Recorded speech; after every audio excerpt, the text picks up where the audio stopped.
You're likely here to find out why I've bought over 2% of ETHZilla's shares this week. In this video, I'll go over why I've made that investment, both on fundamental and technical drivers, and why I believe it'll reach $30 and $60 after that.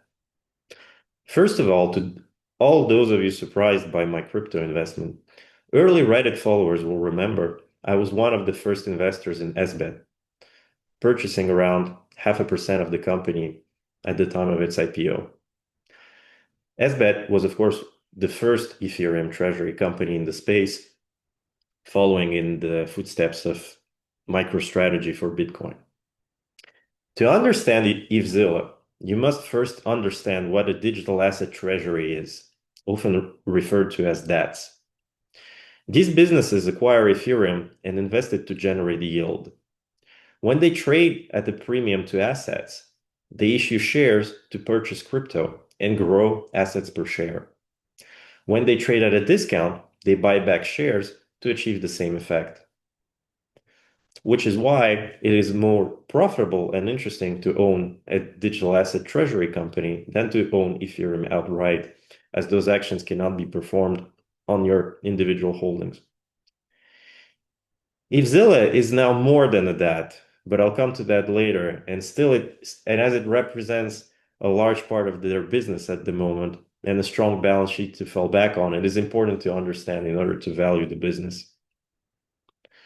ETHZilla currently holds about 102,000 Ethereums.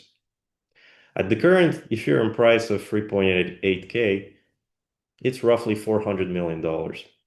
On top of this, it has roughly $70 million in cash, which translates to $470 million in net assets, versus a market cap of just $250 million, implying a discount of near 50% on its assets. That is the result of technical events and misunderstanding, similarly to the Beyond situation that I'll expand on later.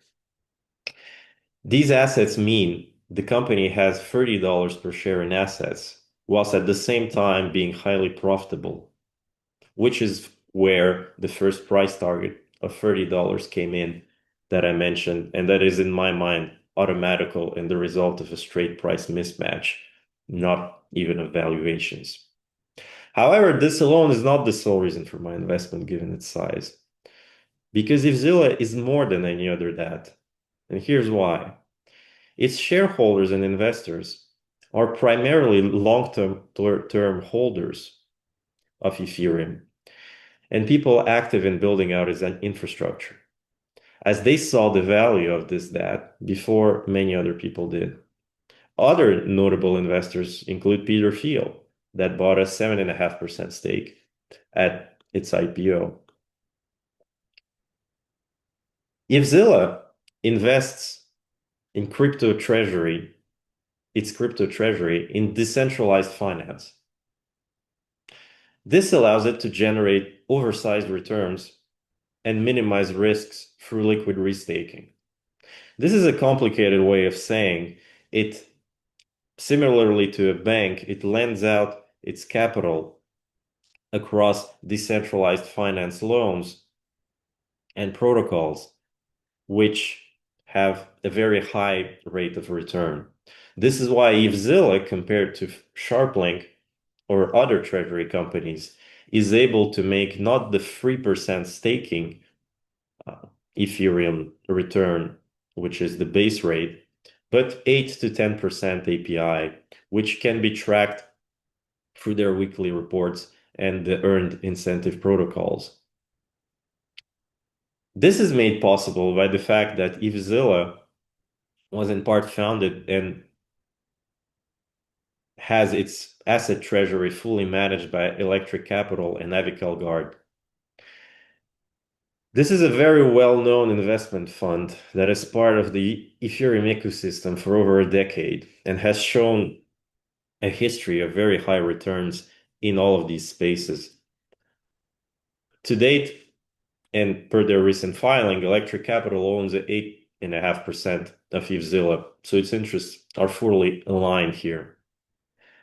This investment layer allows ETHZilla to make 4 to 6% over the best base Ethereum rate, which generates an extra $10 to $15 million in extra net profit, in addition to the $10 million in profit per year it gets for staking its Ethereum. So on the digital asset treasury side, its net profit is currently sitting forecasted for the next 12 months at around $20 to $25 million in profits for a business that trades at a discount. In my mind, it is inarguable. This part is especially important as previously digital asset treasuries that were ranked as to who was best at raising capital. Think Bitmine with its chairman and CEO Tom Lee from Fundstrat, who grew to $16 billion in market cap in the span of 3 to 4 months, who are actually being floated as an acquirer for ETHZilla over a series of posts from the past weeks. That is, however, about to change as for the first time ever, Ethereum asset treasury companies will enter their first earnings season that will start in 2 weeks. And it will be revealed which asset treasury company is generating which yield.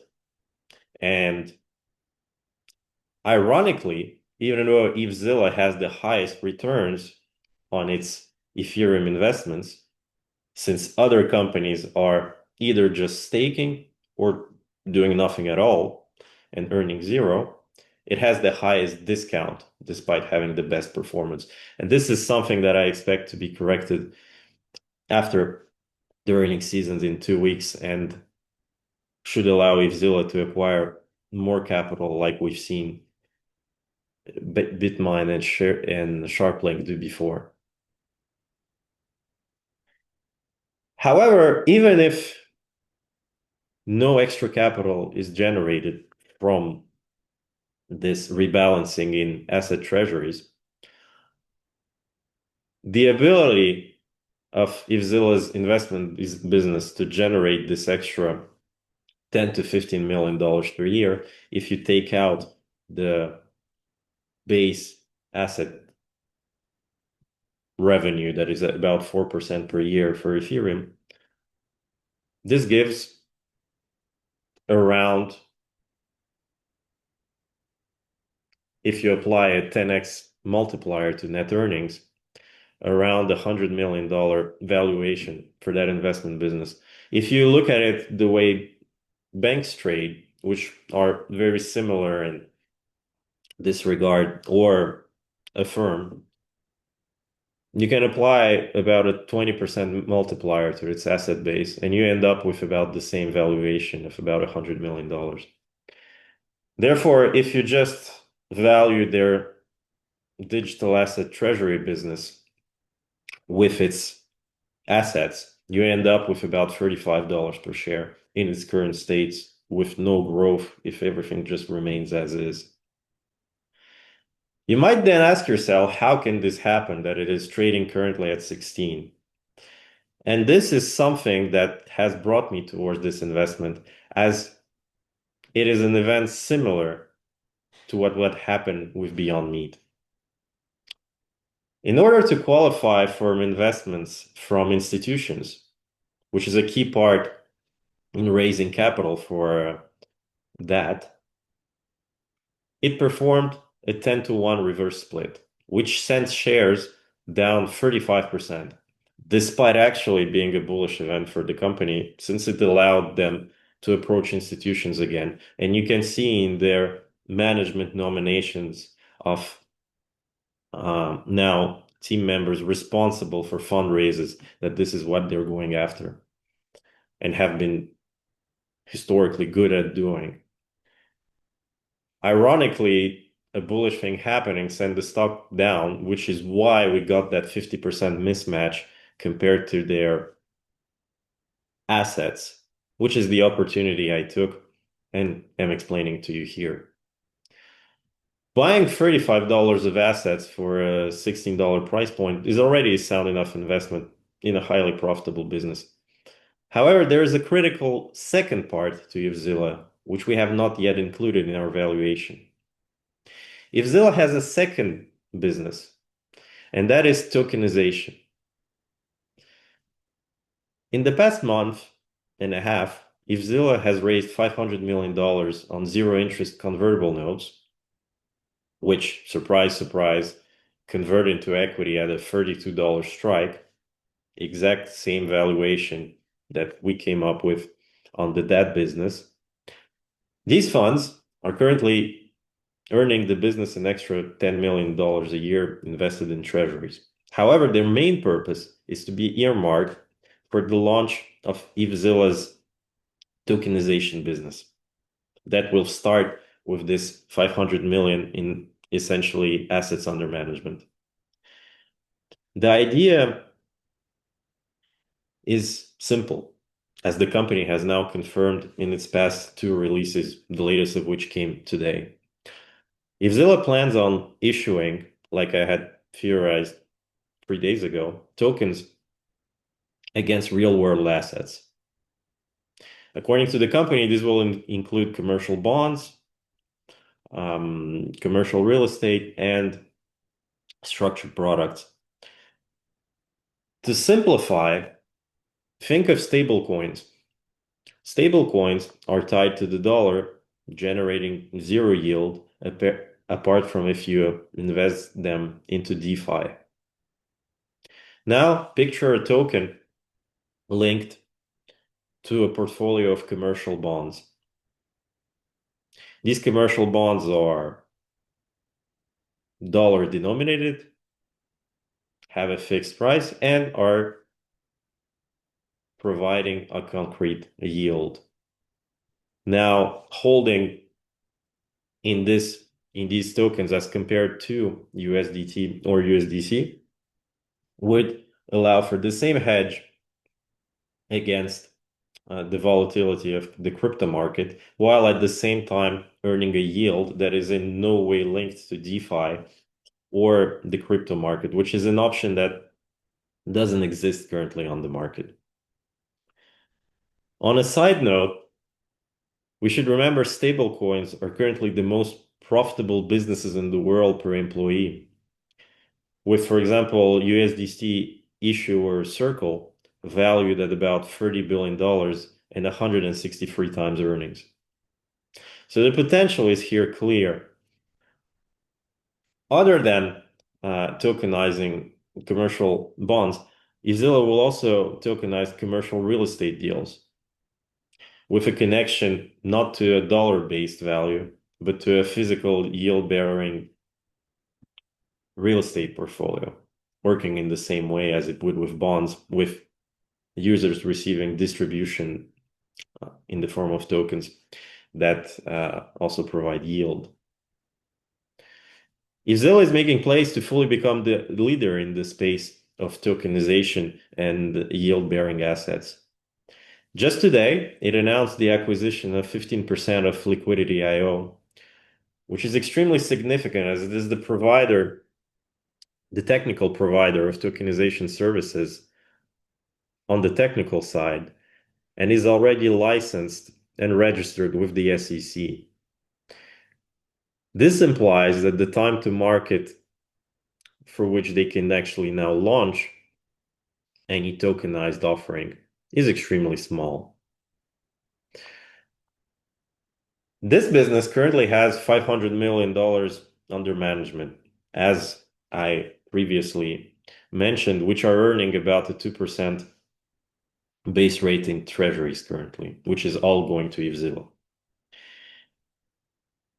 Now, once it deploys that into tokens, the business is likely to make at least the same 2% management fee on this AUM, which would work out to a net profit of around $10 million per year if there is no rise in assets under management, which, given that there is no alternative for what they are building that is viable and at scale, there is likely to be demand. But even if we push that aside and assume an average 10x EBITDA multiple on that business, we arrive at a valuation of $100 million, for its tokenization business. If we assume no further growth, if we don't look at the potential of this industry that currently has Circle trading at 163 times earnings and not 10 times earnings.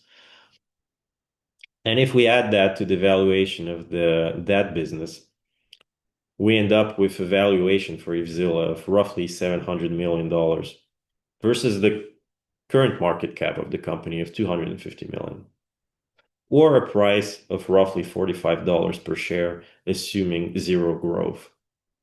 However, in my opinion, as we see companies involved with tokenizations trading at multiples of 100 to 150 times earnings, giving the understanding of its scale, as we also see statements from the US government, every official related to the crypto sector, that the amount of assets being tokenized is growing at a rapid scale and is expected to hit $10 trillion by 2035, it is clear that this business has much more potential and that currently is being marked as zero despite already bringing in $10 million in net profits for ETHZilla.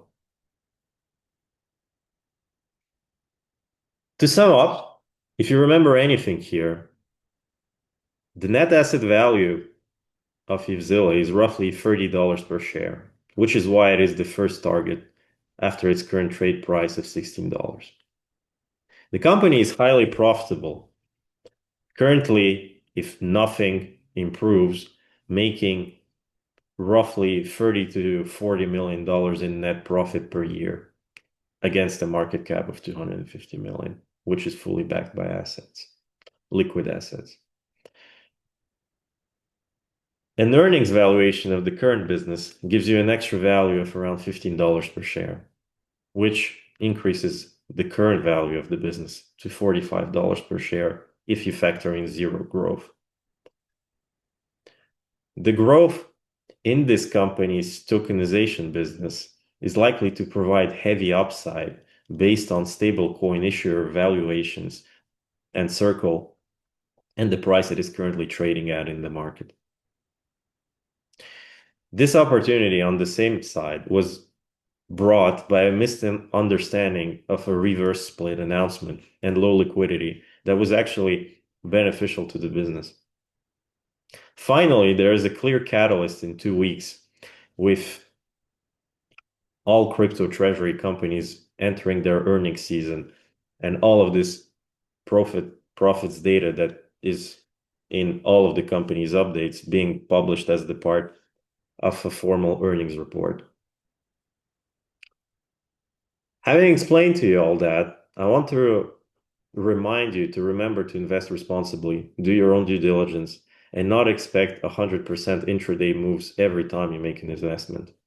As a balanced, fundamentally driven approach and thesis is key for any investment and does not support such strong volatility, which can happen whenever there is extreme excitement behind an investment. To be clear, I still have a material long position in Beyond Meat after trimming the position above my $6 price target, as I know many have been wondering. And I continue to have the same thesis on my investment to infinity and beyond. However, everyone must remember that achieving price targets typically doesn't come in 2 days, like it's been the case with our Beyond Meat investment. Therefore, I hope you can all continue to invest cautiously, responsibly, with thesis-driven investments that ideally are driven by fundamentals and accelerated by technicals, and not the other way around, which is how at least I am trying to make those investments. Thank you for your time.